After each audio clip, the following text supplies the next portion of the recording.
I was sitting in my leather recliner, the good one, the one my daughter bought me for Father's Day, when the phone rang. The TV was on low, some baseball game I wasn't really watching. Outside, the sprinklers hissed across the lawn, the same way they had every Thursday for the past 15 years. My life, from the outside, must have looked like a damn postcard. Two-story house in a quiet neighborhood. A wife who still held my hand at church. Two kids, grown now, who called on birthdays and sent photos of grandkids I only saw at Christmas. I had the kind of retirement people worked their whole lives for. Golf on Wednesdays, a paid-off mortgage, a garage with a boat I never took out. But here's the thing about postcards.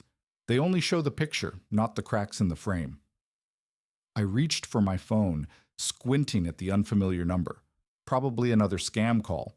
I almost let it go to voicemail. But some stupid, quiet instinct made me answer. Hello? For a second there was nothing, just the hollow silence of an open line. Then a shaky breath. A woman's voice. John? And just like that, 20 years collapsed into a single heartbeat. I knew. God help me, I knew before she said another word.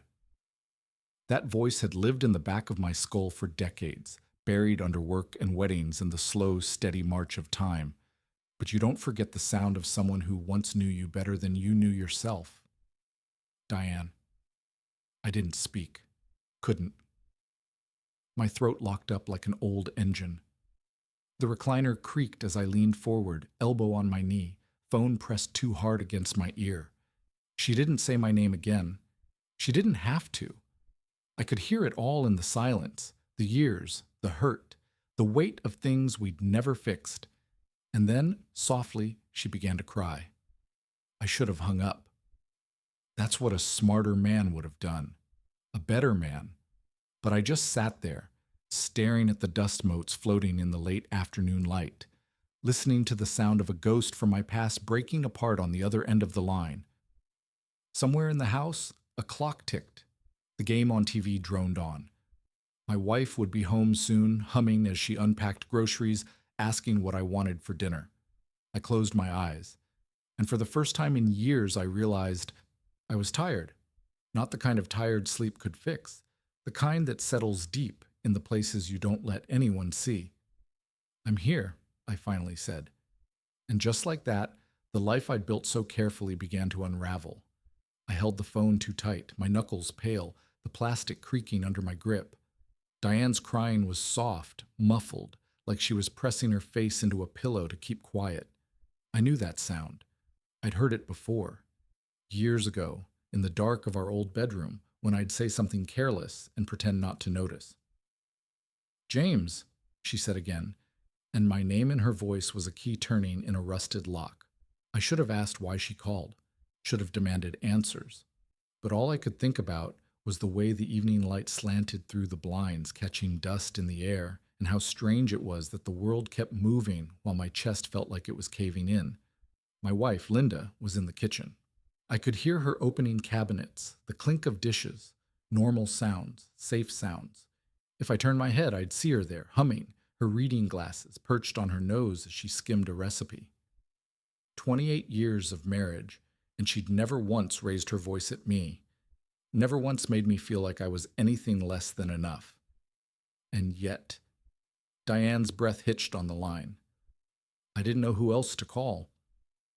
A car passed outside, tires hissing on wet pavement. I realized my hand was shaking. I stood abruptly, the recliner groaning as I walked to the hallway, away from Linda's hearing. My reflection in the mirror looked unfamiliar. An old man with tired eyes, a jaw clenched tight against words he couldn't say. "Are you okay?" I asked, and hated how weak my voice sounded. She didn't answer right away. When she did, it wasn't what I expected. "Do you remember that diner?" she whispered. "The one with the blue vinyl booths?" I closed my eyes. Of course I remembered. Coffee bitter enough to strip paint.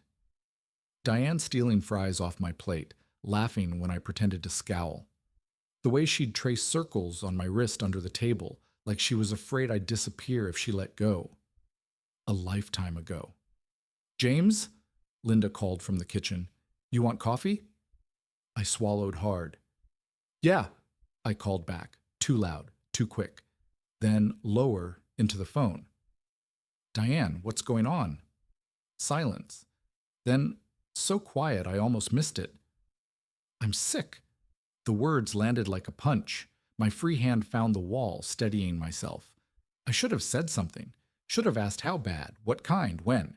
But all that came out was a stupid, useless, oh. Somewhere in the house, a clock ticked. Linda's spoon clinked against her mug. And Diane? Diane was crying again, soft and broken, and I just stood there, trapped between the life I'd built and the one I'd left behind. I should go, she said finally. I opened my mouth to argue, to beg, to say something, but the line went dead. I lowered the phone, staring at the black screen until my own reflection blurred. From the kitchen, Linda laughed at something on the radio, and I realized, with a quiet, sickening certainty, that I didn't know how to go back in there and pretend everything was fine. I stood in the hallway for what felt like hours, phone still clutched in my hand like evidence of a crime. The hum of the refrigerator kicked on, startling me back to reality. Linda's slippers shuffled across the kitchen tile, that familiar, comforting sound that usually anchored me. Tonight it just made my skin crawl. I found myself moving toward the basement stairs instead of the kitchen. The wooden steps groaned under my weight, just like they had when the kids were teenagers sneaking in past curfew. The damp, dusty air smelled of old laundry and memories I'd boxed up years ago. The storage shelves stood neatly organized, Linda's doing. Christmas decorations, the kids' school projects, my old golf trophies. And in the far corner, behind a stack of yellowed National Geographics, the olive green footlocker I hadn't opened since the Clinton administration. My hands were sweating as I dragged it into the dim pool of light beneath the bare bulb. The latch stuck at first, rusted with time and neglect. When it finally gave way, the scent that escaped knocked the breath from my lungs. Faded perfume and old paper, the ghost of a younger me. On top lay the sweater she'd knitted for me, the navy blue one with the crooked cables I'd pretended not to notice. Beneath it, bundles of letters tied with ribbon, ticket stubs from concerts we'd seen, a dried corsage from some long-forgotten dance. My fingers brushed against the small velvet box tucked in the corner before I even realized I was reaching for it. The hinge protested when I opened it. The ring inside was simple, just a thin gold band I'd bought on a whim one afternoon when everything felt possible. I'd never worked up the courage to give it to her. Upstairs, a cabinet door slammed. Linda called my name, her voice muffled through the floorboards. I snapped the box shut so hard it made my teeth ache. That's when I noticed the photo tucked in the lid. Diane laughing on that picnic blanket at Miller's Point, her hair catching the sunlight like a halo. I'd forgotten how young we looked, how happy. The basement walls seemed to press closer as I stared at that frozen moment. 30 years evaporated in a heartbeat. That girl in the photo had no idea what was coming.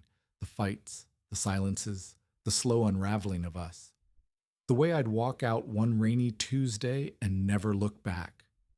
Linda's footsteps sounded on the stairs. James? You down here? I shoved the photo back in the box, but it was too late. The dam had broken. All the excuses I'd told myself for decades, that it was for the best, that we'd have ruined each other, that I'd made the right choice, crumbled like ash in my hands. As the light flicked on above me, I wondered for the first time in 30 years, what if I'd stayed? The basement light buzzed overhead like an angry hornet as Linda's shadow stretched across the concrete floor. I didn't turn around. My thumb still traced the ridges of that gold band in its velvet prison, the metal warmed now by my guilty touch. You okay down here? Linda's voice carried that familiar mix of concern and distraction. I could picture her leaning against the doorframe, grocery list still clutched in one hand. Yeah, I lied, snapping the box shut. The sound echoed like a gunshot in the cramped space. Just looking for my old toolbox. A pause. Then her slippers scuffed closer. I braced myself, but she walked right past me to the shelf of canned goods. We're out of green beans, she murmured, as if this domestic inventory could anchor us both to safer ground. The beam of her flashlight danced over the open footlocker as she rummaged. I watched the light catch the edge of Diane's letters, the ribbon now slightly frayed from my grasping fingers. Linda's beam hesitated there for half a heartbeat before moving on. That's when I noticed it. The slight tremor in her hand, the way her shoulders tensed just beneath her floral housecoat. She'd seen. Of course she'd seen. Linda noticed everything. The way I took my coffee when the grandkids' birthdays fell, that I'd started sleeping on the far edge of the bed 3 months ago. She lifted a can of beans with exaggerated care. Found them! Her voice was too bright the way she spoke to telemarketers. The flashlight beam shook as she turned away. I should have said something. Explained. But what words could possibly bridge the chasm that had opened between us in that moment? The truth sat like a stone in my throat, that I'd kept these relics like hidden wounds, that Diane's call had unearthed something I'd pretended was dead.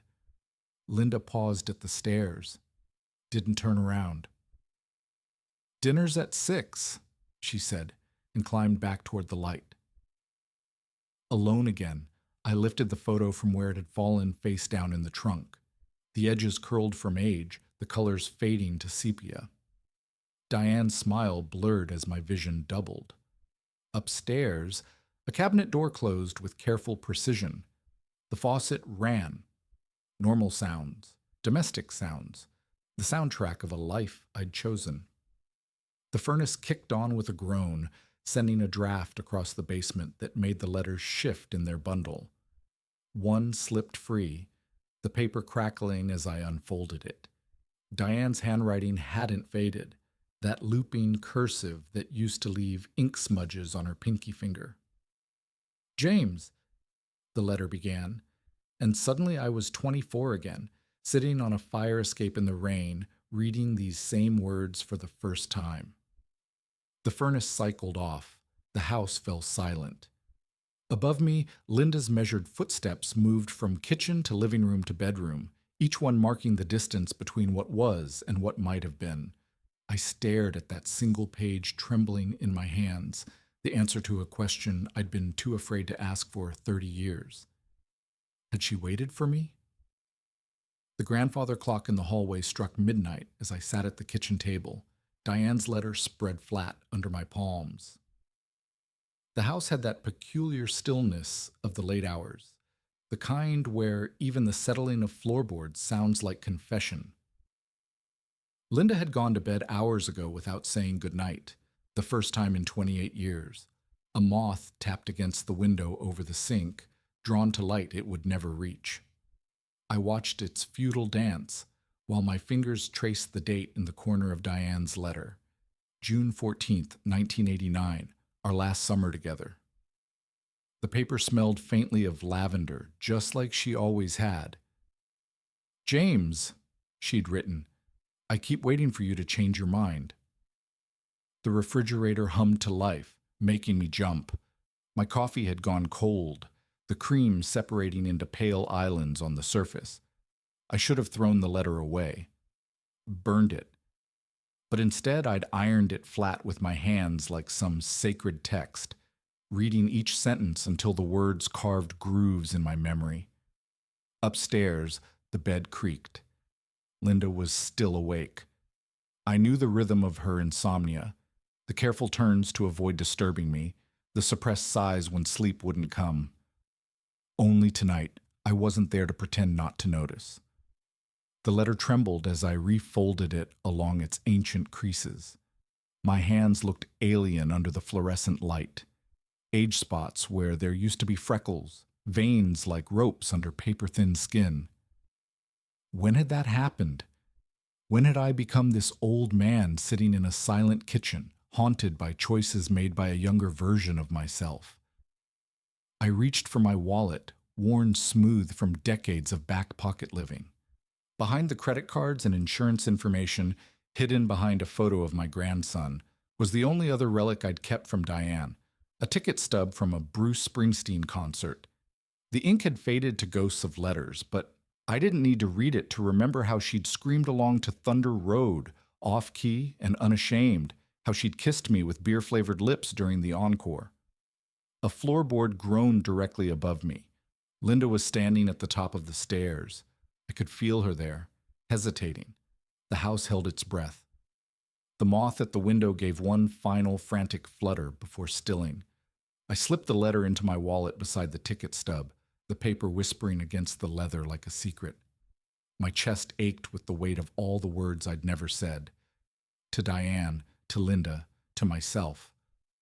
The upstairs hallway light flicked on, casting a yellow rectangle down the staircase. Linda's shadow appeared at the top, elongated and wavering. Neither of us moved. Neither of us spoke. The clock ticked. The refrigerator cycled off. Somewhere outside, a dog barked into the emptiness, and I sat there at the kitchen table of the life I'd built, wondering when exactly I'd become a stranger in my own home. The hospital waiting room smelled of antiseptic and stale coffee, the vinyl chair sticking to the backs of my thighs as I shifted for the 100th time. I'd driven here on autopilot after Diane's second call, the one where her voice had been calm, but her words carried finality. They're admitting me today. My watch read 3:17 p.m. Somewhere beyond the double doors, Diane was being prodded and scanned by faceless professionals. The nurse at reception had given me a look when I couldn't say whether I was family or not. I rubbed my thumb over the ticket stub still in my wallet, my secret talisman. The edges had worn smoother since last night. Across from me, a young couple sat clutching each other's hands, their worry fresh and raw. I envied their transparency. The vending machine hummed and flickered, casting sickly light on the linoleum. I thought about Linda at home, about the untouched breakfast tray I'd left on the table with the note saying only, "Out for a while." She hadn't called. A television mounted in the corner played a daytime talk show on mute. The host's exaggerated gestures seemed grotesque in this place where real pain lived. I focused on the closed captions scrolling by until the words blurred. "Mr. Callahan?" A nurse stood in the doorway holding a clipboard. For one disorienting second, I thought she meant me. Then remembered Diane had kept her married name after the divorce. Some part of me ached at that revelation. Diane's room was smaller than I expected, the window overlooking a parking lot rather than trees. She looked smaller too, swallowed by the mechanical bed, her once vibrant hair now thin and dull against the pillow. But when she turned her head and saw me, her eyes still held that same lightning bright awareness that had first drawn me to her at a college keg party 40 years ago. "You came," she whispered. The heart monitor beeped steadily behind her words. I reached for her hand automatically, then hesitated. Her skin was papery under my fingers, the veins standing out like blue rivers on a map.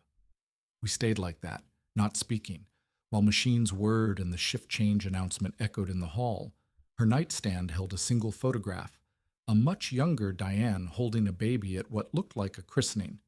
No other pictures, no flowers, just a half-empty water pitcher and a stack of crossword books. "Your—" I gestured weakly at the photo. "Niece?" she said. "Closest thing I had." The words hung between us, heavy with all the children we'd never had together, the family we'd imagined in our 20s that never came to be. The afternoon sun slanted through the blinds, painting striped shadows across her blanket. A memory surfaced. Diane stretched out on our old apartment's shag carpet, sunlight catching the dust motes around her as she laughed at something I'd said. Had I ever told her how beautiful she looked in that moment? "James," she said now, her voice stronger, "you should go." But her fingers tightened around mine, betraying her words. Outside, a lawnmower droned in the distance. Somewhere beyond these walls, life continued. Traffic lights changed, coffee brewed, husbands kissed wives hello after work. And I realized with sudden, startling clarity that I didn't know where I belonged anymore. The rain tapped against the hospital window like a hesitant visitor as I sat watching Diane sleep. Her breathing had grown shallow, each exhale a small surrender. The nurses moved quietly around us, changing IV bags, adjusting monitors, their practiced ease a stark contrast to the earthquake inside me. I found myself studying the way her eyelashes fluttered against paper-thin skin, remembering how I used to tease her about sleeping through alarms. Now, the machines did the waking for her. My fingers itched to reach for her hand again, but I kept them folded in my lap, afraid to disturb what little piece she had left. The scent of antiseptic couldn't mask the underlying sweetness of her shampoo, the same vanilla blend she'd used for decades. Some habits outlast even heartbreak. I wondered if Linda had noticed its lingering trace on my clothes when I returned home each evening, if she'd recognized it for what it was. Diane's eyes opened suddenly, clear and present. "Still here," she murmured, her voice rough with sleep, but her smile familiar. "Where else would I be?" The words slipped out before I could stop them, weighted with 30 years of absence. She turned her face toward the window, where raindrops blurred the parking lot lights into glowing orbs. "With her," she said simply. The heart monitor filled the silence between us. I thought of Linda sitting alone at our kitchen table, the newspaper crossword half finished, her reading glasses perched on the edge of her nose. The image was so vivid it ached. "I kept the letters," I admitted, the confession tearing loose something inside me. "Even after I married her. Even after the kids." Diane's hand shifted slightly on the blanket, her fingers brushing the photograph of her niece. "I know," she said. "You always were terrible at goodbyes." A laugh escaped me, sharp and unexpected. The sound seemed to startle us both. For a moment, we were just James and Diane again, two kids who thought love was enough to weather any storm. Her fingers found mine, cold but steady. "Go home, James." The dismissal should have brought relief. Instead, it settled over me like a verdict. I stood slowly, my joints protesting, the chair creaking its own farewell. At the door, I turned back. The overhead light caught the silver in her hair, the delicate lines around her eyes. She looked peaceful. She looked like someone who had made her peace. The hallway stretched before me, fluorescent and endless. Somewhere beyond it, Linda waited. Somewhere beyond that, the life I'd built stood like a house of cards in a stiff wind. I took a step forward, then another, and for the first time in 30 years, I didn't look back.